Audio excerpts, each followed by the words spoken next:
Yeah, a little bit, yeah. So I was happy with that. Very important. You're out of the relegation zone. Yeah, it sounds nice. It's been a struggle the past few games, even though we've put in some good performances. But all credit to the lads. We come in every week, work hard, and today it's paid off. And hopefully we can keep it going and get 3 points against Villa next week. And as you said, you've had some setbacks recently, but this win, that shore up the belief that you can survive this season. Yeah, too far the belief has always been there. I think if you look at our results, obviously we had too many disappointing defeats while we've been in front and thrown it away.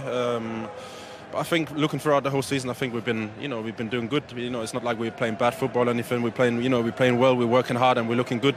It's just the result and the final, product sometimes has been the problem. And like I said, today against the top side, we got the job done. So yeah, good, tremendous afternoon. Well done, gentlemen. Cheers, thank you. Appreciate it. Thank you.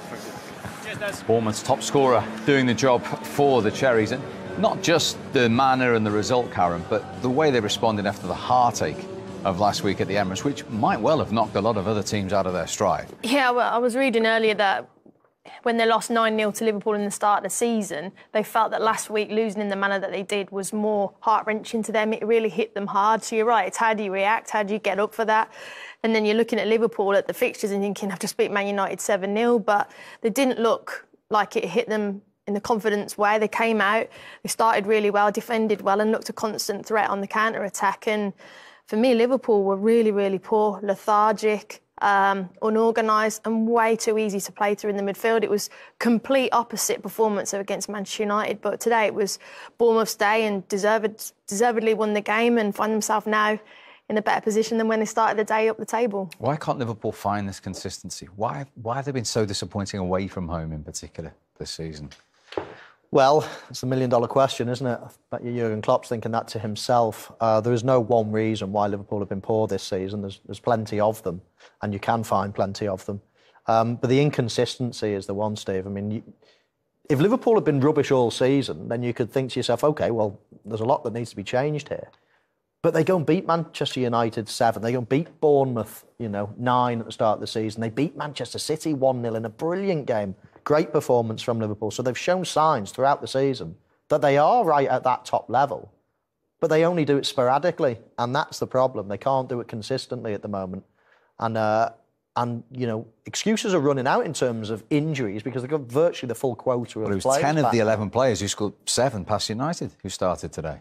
And that's why football is just the strangest game sometimes. And you'd just think, wouldn't you, beating Manchester United, a team that are really in great form at the moment, you just couldn't believe the scoreline. And then in equal measure, people will look at that and think, 1-0 against Bournemouth. Is that a misprint as well? It just doesn't work out.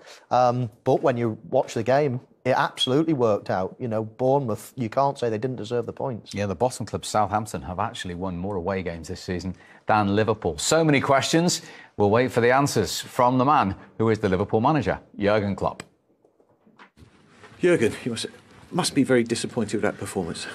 Absolutely. Yeah.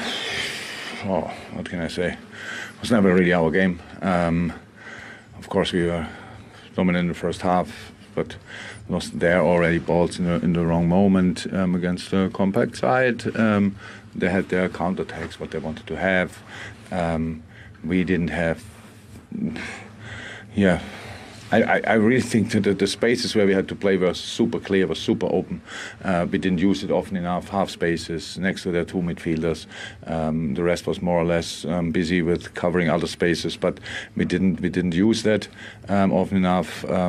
Didn't enjoy the challenge to face a deep, a compact side. Like, it's clear you cannot get through with all the balls, but it was like always, okay, we don't get through. Oh, didn't work out, stuff like this. So little things which make a massive difference. And then we go 1-0 down. Not helpful, obviously, in a counter-attack. They did always the same stuff, but it was successful enough because we didn't defend it well. And then I thought we started pretty okay in the second half, and then we get the penalty, miss it, and after that we were in a real rush. So we didn't create really enough there, and that's it.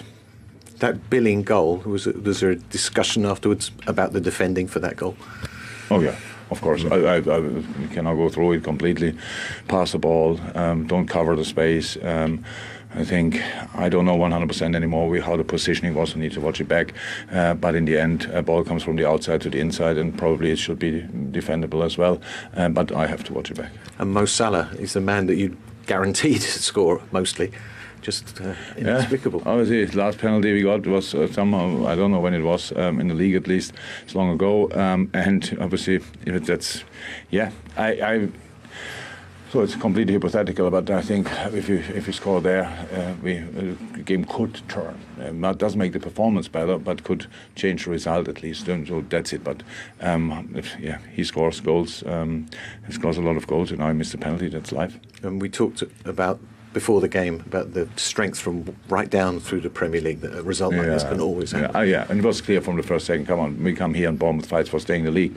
Wonderful club, wonderful city. They want to stay in. And how I said before the game, they do really well. And the results were not going in their direction in the last few months, but the performances look different, and so they deserve today the 3 points. That's it. Thank you, Jürgen. You're welcome. Very honest from Jurgen Klopp, who of course takes his team 5-2 down to Real Madrid on Wednesday in the Champions League. Yeah, big moment then, the awarding of the penalty.